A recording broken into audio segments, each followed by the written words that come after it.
Welcome back. I'm Mike Roberts, your host, and we're here to talk about increasing and maintaining diversity in tech beyond the perks. While companies think they can lure people in with unlimited PTO and dogs in the office, we're here to talk about how you can get and keep them.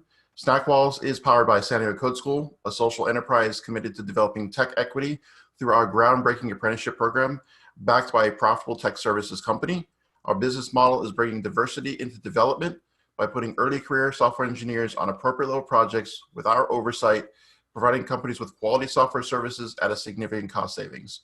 I'm going to throw it over to our special guest today. In a few sentences, can you tell us who you are and what you do? My name is Bevon Joseph. I'm the co-founder of the Greenwood Project, a nonprofit based in Chicago. And our mission is to introduce smart and talented Black and brown kids to careers in financial services. Nice. I like that. Finance, that's where the money is at. Yeah. So I'm hearing from some leaders in tech that finding diverse talent is a challenge. What are your thoughts? I think it depends on the leaders. In my experience over the last 5 or 6 years doing Greenwood Project, I've noticed that there is no lack of talent. All we have is a lack of opportunity. What I do and what my organization does is introduce those parties to each other. So we go out and find the talent, get them ready, and bring them to the doorstep of the firms. And the firms quickly realize there actually is no lack of talent. All we need to do is actually be more intentional about trying to find them. So they're really, I haven't seen that issue on my side, but I'm trying to help those leaders find that talent. Right. So they need to recognize that it is what do they call it? Fake news. It is a false narrative. Right. And the reality is you just have to put in a little bit of work, right? So yeah. And then look in the places you haven't looked before. If you want to be different and look different, you got to do something different. So, our students all live in the most underserved communities in Chicago, and that's where our talent is. That's where we go look for them. And we're not looking in the same places that everybody else is looking. We're not fishing in the same pond as everybody else, so to speak. So quickly, you're helping these firms to realize that we could change the narrative by looking somewhere else. Makes sense. I like it. So what do you think in tech about the push to remove CS degrees for many of these engineering roles? I like it, actually. My personal opinion is, college is great, but as you know, Google and many other big firms are saying, okay, it's not a requirement anymore. And financial services and fintech space, I'm seeing, companies take students or entry-level folks who can add value right away.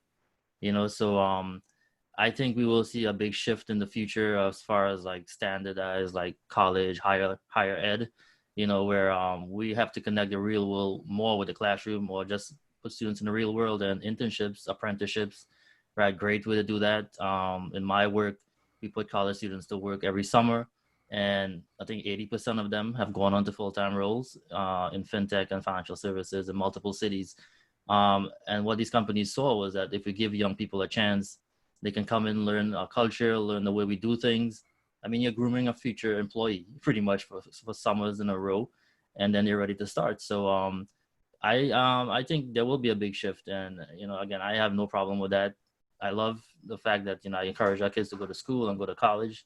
But if there are students who can add value right away, and as you know, these kids are picking up this stuff really quickly. We're even teaching students Python an hour this summer as well, and they're picking it up super fast. So I think there will be a big shift in the future.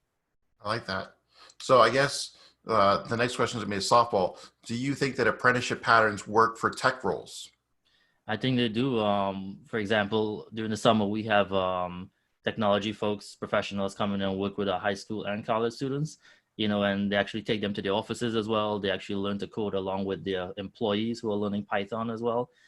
So I think it definitely serves as a great model. It's needed.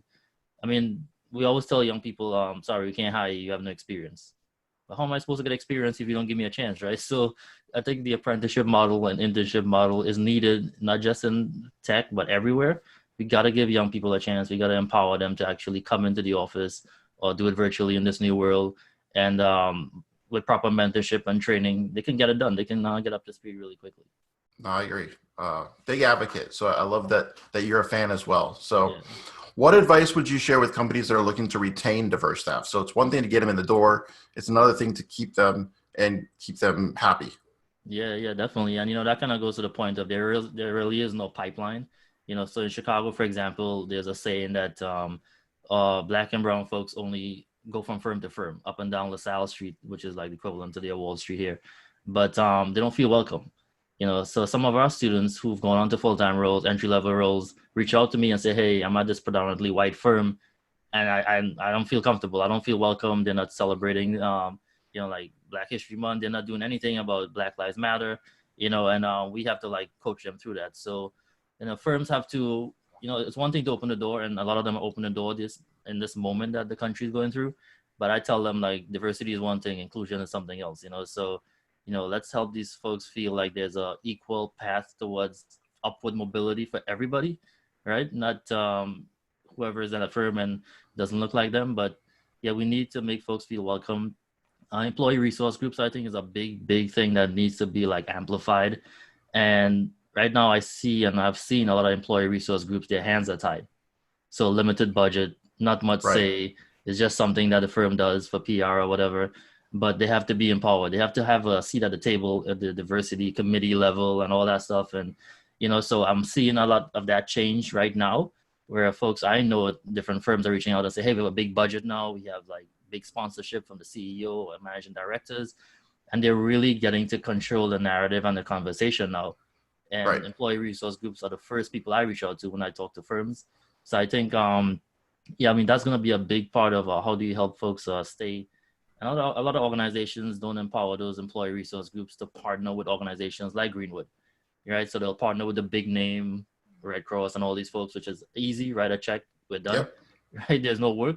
But with us is you got to roll up your sleeves. You got to show up. You got to mentor kids. You got to train them. You got to do everything. You got to actually go into the neighborhoods that we work in, and so I'm seeing more firms saying, okay, let's go to Inglewood. Let's go to the South Side, the West Side with Greenwood, for the first time ever. It's impossible. It used to be impossible to get folks from downtown to the South Side. Now it's pretty easy. They're actually asking us to go along. Yeah.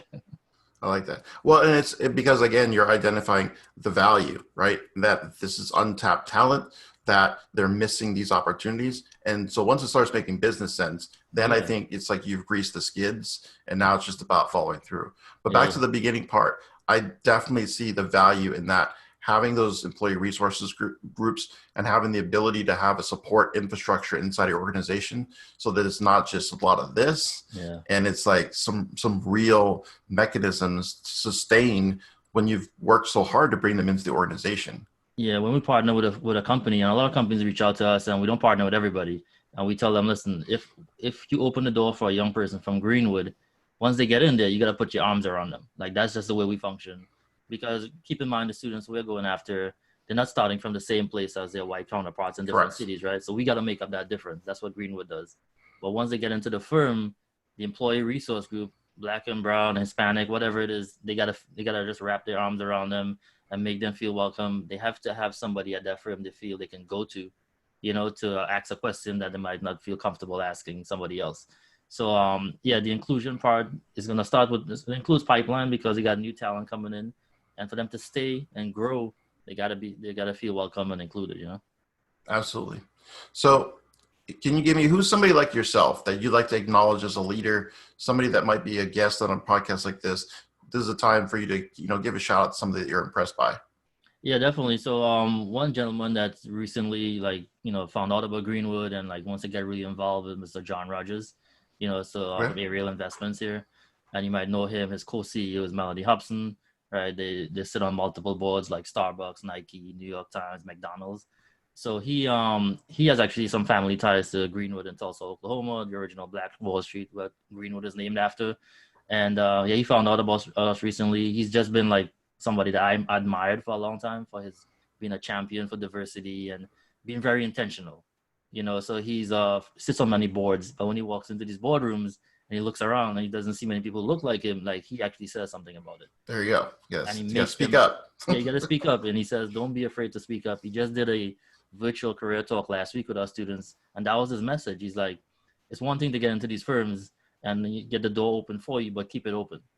Right. So Greenwood, we tell our students, you got to lift as you climb. He's a perfect example of that. Now he's going to get more involved with us and then open some doors for Greenwood as well too. So he's somebody that I personally admire and I'm really kind of follow a lot. He's a huge champion for this stuff and he's been doing it for so long and he's made himself really accessible to us. And one other person who's a personal friend of mine, Randall Solomon, he has a Okay. nonprofit called One Stop, One Future, where his goal is to create 1 million investors, particularly African American students. And he's here in Chicago. Great friend of mine, and we work a lot together. He's in the private equity space, but he's also trying to just change the narrative. Yeah. Yeah. Investing in solid businesses, not sneakers, right? Right. Like sneakers, Right. they go up in value, but like let's Yeah. invest in things that are going to grow like substantially and add wealth to, Yeah. our families. So Invest in what you own as well. Yeah. yeah, there you go. Great. So where can we find out more information about Greenwood? This is a great time to promote anything you guys got going on. Yeah, definitely. So greenwoodproject.org is our website. Everything about all our programming is there. We're growing really quickly. We went from 5 students in 2016. We got 71 this summer, looking at 150 next year. Multiple cities as well. At Greenwood Pro Shy on all social media and that kind of thing. I'm very active on LinkedIn as well. Follow me, connect with me. We're getting ready to execute our 2025 plans right now. That's how quickly we're growing. Oh. Going to be in Kansas City, New York, probably London, the West Coast in 2021. And our goal is to put 100 young people to work next summer. We're well on the way to doing that. COVID-19 has not stopped us at all. It's actually been a catalyst for growth because everybody's looking for something for their student to do, their kid to do. And we're online, we're virtual. I think we'll be in this virtual world for a little while to come, well deep into 2021, but we've built the organization to just function regardless. So more and more corporate partners are coming on board. We wrap up our summer programming next Friday. We have a closing event. We'll be on our social media. We invite everybody to show up. We have a stock pitch competition next week. Kids are competing for real money in a funded brokerage account because we teach kids that they can start building generational wealth starting with themselves. And we empower them to do that by giving them free money to invest and a free share of stock and a free access to a commission-free platform. So they all become investors at the end of the summer for sure. Cool. I love it. And can you give the website one more plug for the website? What is it again? Yeah, it's greenwoodproject.org. Awesome. Yeah. All right. Save the best question for last. What is your favorite snack? Well, I'm originally from Trinidad in the Caribbean. So when you talk about snacks, I got to take it back home. Right? So there's most of your audience probably will never heard about this, but it's a local Trinidad delicacy called doubles. Right? It's something like a taco, but it's a little different, but it's something that we eat for breakfast, lunch, and dinner. It's a 24-hour type snack, but doubles is the name of it. It's a Trinidad thing. I've been in this country for a long time, but if you can hear my accent, it sounds like I just got here yesterday. So, I'm still really close to my roots back home and in New York and Brooklyn as well, too. Do they have any spots where you can pick those up?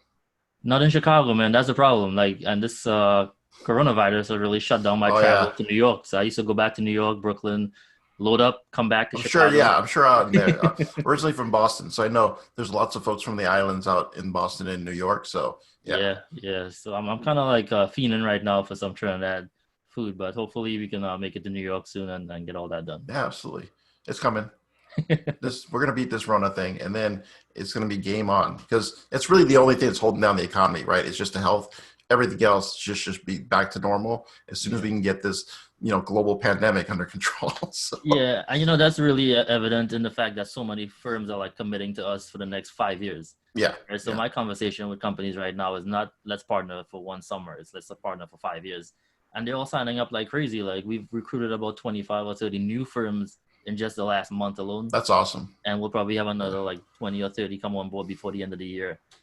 So they're not, again, to your point, everything is okay. We just can't move around, right? The economy can't like function as normal, but companies are ready to go and the economy is raring to go.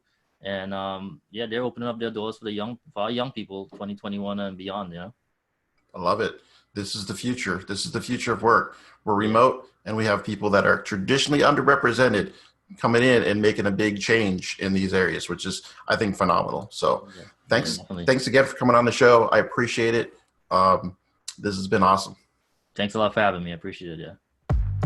The San Diego Code School is a proud sponsor of the SnackWalls Podcast. The San Diego Code School is leading companies to tech equity. The tech-enabled apprenticeship program is a venture whose heart is to do a lot of social good and do good work. You can help San Diego Code School secure funding for change by hiring developers, bringing a team in to relieve your backlog, or becoming a program sponsor. You can visit us on the web for more information at http://stcs.io.